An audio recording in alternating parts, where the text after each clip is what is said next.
ты сеттер. Все распознали мы тебя. Да, мы теперь знаем, кто ты. Да, Весточка? Ты сеттер у нас? Сеттер.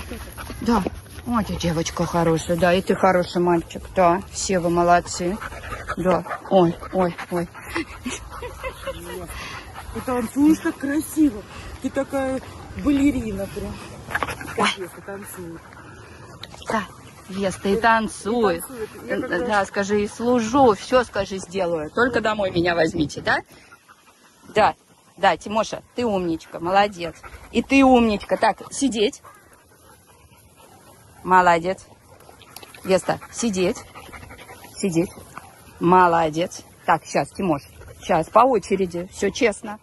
Здравствуйте, дорогие наши друзья, наши помощники и подписчики. Давайте сегодня все вместе и дружно проведем День стольника для наших спасенных якутят. К сожалению, количество нуждающихся в спасении хвостиков постоянно растет. А вот наши ресурсы очень ограничены. Мы существуем исключительно на пожертвования неравнодушных людей. И каждая ваша, пусть даже небольшая сумма, играет огромную роль в судьбе наших спасенышей. Так, не-не-не, стоп. Все остановились. Да, молодцы. Стоп. Стоп. Дам вкусняшки? Нет. Сидим и ждем. Я всем дам вкусняшки. Пожалуйста, поддержите нас в этом очень важном деле.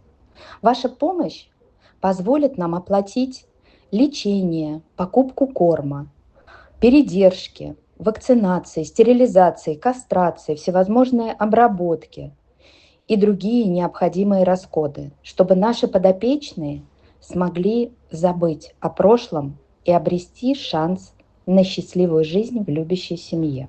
Мы реально тонем в долгах, и это очень печально.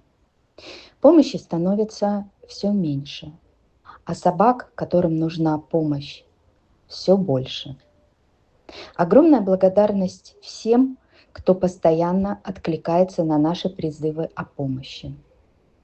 Без вас нашим спасенышам просто не выжить. Мы очень надеемся и просим других неравнодушных людей тоже принять участие в нашем Дне стольники, в нашем благотворительном мероприятии. Посмотрите на наших хвостиков на передержке, какие они счастливые, какие они красивые, сытые, ухоженные. Мы очень просим вас помочь им сохранить этот временный домик. Мы от души благодарим всех наших финкураторов и подписчиков, которые с нами на протяжении всех этих лет и поддерживают наших спасенных якутят. А еще мы постоянно ищем передержки за корм в Москве, Московской области, в Питере или Ленинградской области. Представьте себе, сколько еще хвостиков мы могли бы вытащить из этого ледяного города, если бы не были связаны такими огромными расходами. К сожалению, многие из наших подопечных не один месяц, и даже есть такие, кто уже и не один год сидят на передержках. С каждым днем оплачивать эти передержки все сложнее и сложнее. Не все финкураторы готовы идти до конца со своим подопечным. Многие просто выходят из чатов, и на этом их помощь заканчивается. А нашим подопечным по-прежнему нужно оплачивать эти передержки. Друзья, мы очень просим всех вас поучаствовать в нашем благотворительном Дне стольника.